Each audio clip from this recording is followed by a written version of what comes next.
కూటమి ప్రభుత్వం అధికారంలోకి వచ్చిన తర్వాత రాష్ట్రంలో ప్రజలకు రక్షణ కరువైందని మాజీ ఎంపీ పిఠాపురం వైఎస్ఆర్ కాంగ్రెస్ పార్టీ ఇన్ఛార్జ్ వంగ గీత ఆరోపించారు. ఈ సందర్భంగా ఆమె మాట్లాడుతూ రాష్ట్ర ప్రభుత్వం చట్టానికి బదులు రెడ్ బుక్ రాజ్యాంగాన్ని నడుపుతుందని మండిపడ్డారు. అసత్యాలను ప్రచారం చేస్తూ గోరంటలో ఏర్పాటు చేసిన ఫ్లెక్స్ ను తొలగించాలని కోరిన మాజీ మంత్రి అంబటి రాంబాబుపై పోలీసుల సమక్షంలో టీడీపీ గూండాలు దాడికి ప్రయత్నించడం దారుణమని అన్నారు. ఆయన ఇంటిని ధ్వంసం చేసి నిప్పు పెట్టే సంఘటన తీవ్రంగా ఆరోపించారు. బాధితుడైన అంబటిపై తిరిగి కేసులు నమోదు చేయడాన్ని ఖండించారు. అలాగే మాజీ మంత్రి జోగి రమేష్ ఇంటికి టీడీపీ గుండాలు నిప్పు పెట్టడాన్ని కూడా ఖండించారు. ఈ కార్యక్రమంలో వైసీపీ నాయకులు, కార్యకర్తలు పాల్గొన్నారు. శాంతి భద్రతల పరిస్థితిపై ప్రజలందరికీ కూడా అత్యంత ఆందోళన కలుగుతూ ఉంది. కూటమి ప్రభుత్వం వచ్చినప్పటి నుంచి కూడా మొట్టమొదట సోషల్ మీడియాలో వర్క్ చేసే వాళ్ళ మీద అనేక రకాలుగా తప్పుడు కేసులు బనాయించడం, ఒక్కొక్కరి మీద ఒక్కొక్క ప్రాంతంలో, ఒకరి మీద రాయలసీమలో కొన్ని కేసులు, ఉత్తరాంధ్రలో కొన్ని కేసులు, కోనసీమ జిల్లాలో కొన్ని కేసులు, కాకినాడ జిల్లాలో కొన్ని కేసులు, ఇలా రకరకాల పోలీస్ స్టేషన్లో ఎఫ్ఐఆర్లు వేసి చాలా ఇబ్బంది పెట్టారు. తదనంతరం కూడా ఎవరు ప్రభుత్వ పథకాల మీద, సూపర్ 6 పథకాల మీద ఇవి రావటం లేదు, ప్రజలకు అందట్లేదు అని చెప్తే, రైతులు ధాన్యం కొనుగోలు లేదంటే, రైతులు యూరియా అందట్లేదంటే కూడా కేసులు పెట్టిన పరిస్థితులు ఉన్నాయి. వాళ్ళ మీద ఎఫ్ఐఆర్ వేసిన పరిస్థితులు ఉన్నాయి. అడిగిన నాయకుల మీద కేసులు పెట్టిన పరిస్థితులు ఉన్నాయి. ఇలా కొనసాగుతూ కొంతకాలంగా దాడులు, దౌర్జన్యాలకి పాల్పడ్డం.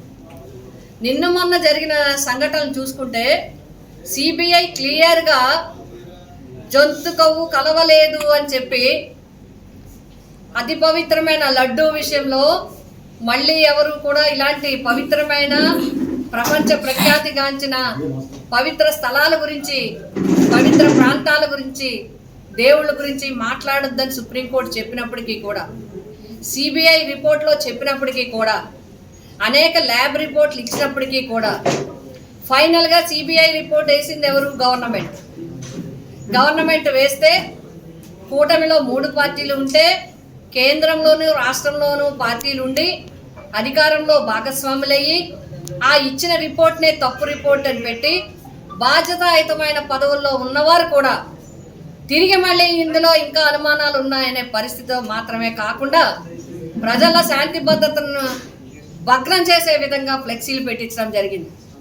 మరి ఈ విధమైన ఈ ఫ్లెక్సీలు పెట్టించే వాతావరణం ఎవరు తెచ్చారు? ఎవరు ఫ్లెక్సీలు పెట్టమన్నారు? ప్రసాదాన్ని జగన్ గారి మీద మీకు కోపం ఉంటే జగన్ గారి మీద ఏమన్నా చేస్తే జగన్ గారు ఎదుర్కొంటారు. కానీ ఆ ఫ్లెక్సీల్లో ఎంత దారుణం అండి! అతి పవిత్రమైన ప్రసాదాన్ని మీరు లడ్డూల్ని ఒక గిన్నెలో పెట్టి దాన్ని ఇంకా అపవిత్రమైందని చెప్పి మీరు ఫ్లెక్సీలు వేస్తారా?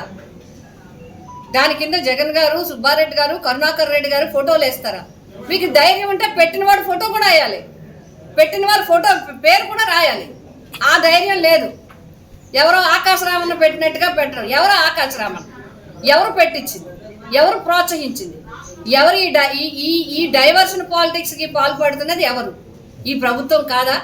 ఎప్పుడైనా ఏదైనా విషయం మీద ప్రజలు నిలదీస్తున్నారంటే ఏదో ఒక డైవర్షన్ పాలిటిక్స్. ఇప్పుడు నిజంగా ప్రసాదం మీద సిబిఐ రిపోర్ట్ వచ్చింది కాబట్టి రాష్ట్రంలో దీన్ని డైవర్ట్ చేయాలి అంటే, దీన్ని పక్కదారి పట్టించాలంటే ఇంకొకటి ఏదో సంఘటన క్రియేట్ చేయాలని చెప్పి మీరు ఆ ఫ్లెక్సీలు పెట్టిస్తే వైసీపీ నుంచి ఎక్కడొచ్చిందండి? వైసీపీ నుంచి అంబటి రాంబాబు గారు చెప్పడం జరిగింది ఆ ఫ్లెక్సీ పెట్టడం తప్పు, ప్రసాద పవిత్రతను పాడు చేస్తున్నారు, పొద్దున్న కల్లా ఆ ఫ్లెక్సీ తీయండి అని చెప్పి పోలీసులకి శాంతిగా పద్ధతి ప్రకారం అని చెప్పడం జరిగింది. అప్పటికి పోలీసులు తీయకపోగా, ఉదయం మీరు తీయలేదు కాబట్టి మేము వెళ్ళి తీస్తామని చెప్తే, అప్పటికే మారణాయుధాలతో ఒక గుంపు చేరినప్పుడు మీరు గుంపుని ఎందుకు చెదరగొట్టలేదు? చేతిలో ఉన్న మారణాయుధాలు ఎందుకు తీసుకోలేదు? రాడ్లు, కర్రలు అన్నీ పెట్టుకుని ఉంటే మీరు ఎందుకు మాట్లాడలేదు? పైగా ఉన్నతమైన స్థానాల్లో ఉన్న వ్యక్తులు అతి దారుణమైన భాష వాడుతూ తిడుతూ వస్తూ ఉంటే వెనకాల మీరు సెక్యూరిటీలా వచ్చారు తప్ప ఎందుకు మహిళా పోలీసులతో కానీ మీరు వారిని ఆపు చేయలేదు? ప్రజల క్షేమం మీకొద్దు, ఎప్పుడు గొడవలు అవుతూ ఉండాలి. డైవర్షన్ వెళ్ళిపోతూ ఉండాలి. అలా వెళ్తేనే సూపర్ 6 ఎవరు అడగరు, ఏం చేయకపోయినా ఎవరు అడగరు, మెడికల్ కాలేజీలు అమ్మేసినా ఎవరు అడగరు. ఈ ఉద్దేశంతోనే చేయటం జరిగింది. మేము జగన్మోహన్ రెడ్డి గారి నాయకత్వంలో ఒక్కటే చెప్తున్నాం, మీరు ఎన్ని ప్రయత్నాలు చేసినా జగన్ గారు బెదిరేది లేదు, అదిరేది లేదు. ధైర్యం గల వ్యక్తి, ధైర్యంగా ముందుకు నడిచే వ్యక్తి, ఆయన నాయకత్వంలో మేమందరం నడుస్తున్నాం. మేమందరం చెప్పేది ఒక్కటే, దుష్ప్రచారాన్ని, పవిత్రమైన ప్రసాద లడ్డూ ప్రసాద దుష్ప్రచారాన్ని నిలుపుదల చేయండి, శాంతి భద్రతల్ని కాపాడి ప్రజలకు క్షేమాన్ని కలిగించండి. ఈ రెండూ లేకపోయినట్లయితే ఏ విధంగా అయితే రాష్ట్రంలో మెడికల్ కాలేజీలు అన్నప్పుడు గ్రామ గ్రామాన తిరిగి కోట్లాది సంతకాలు సేకరించామో, గవర్నర్ గారికి ఇచ్చి తద్వారా కేంద్ర ప్రభుత్వానికి ఇచ్చామో, అట్లాగే ఈ సిబిఐ రిపోర్ట్ని అంతా కూడా గ్రామ గ్రామాన వివరించి ఎవరిది ఇందులో తప్పు అనేది ఖచ్చితంగా ప్రజలందరికీ, భక్తుల మనోభావాలు కాపాడుతాం. భక్తుల మనోభావాలకు అనుగుణంగా వైఎస్ఆర్సీపీ నడుస్తుంది. ప్రజల శాంతి భద్రతకు వైఎస్ఆర్సీపీ వెనకాల అండగా ఉంటుంది. ఆ విధంగా రాబోయే కాలంలో ఈ ప్రభుత్వం చర్యలు తీసుకోకపోతే తప్పకుండా చేస్తుంది. అదేవిధంగా 2-3 ప్రశ్నలు సోదరు విలేకరులు అడగడం జరిగింది. ఒకటి, స్కిల్ డెవలప్మెంట్ కేసుకు సంబంధించి ఆల్రెడీ కోర్టు కూడా మళ్ళీ అడిగింది, వచ్చిన కేసుని ఎలా క్లోజ్ చేస్తారు, ఏంటి వివరాలు ఇమ్మని. లేకపోతే రకరకాలుగా జరుగుతున్నాయి, భూములు నచ్చిన వారికి ఇస్తున్నారు, కేసులు నచ్చిన వారు తీసేసుకుంటున్నారు.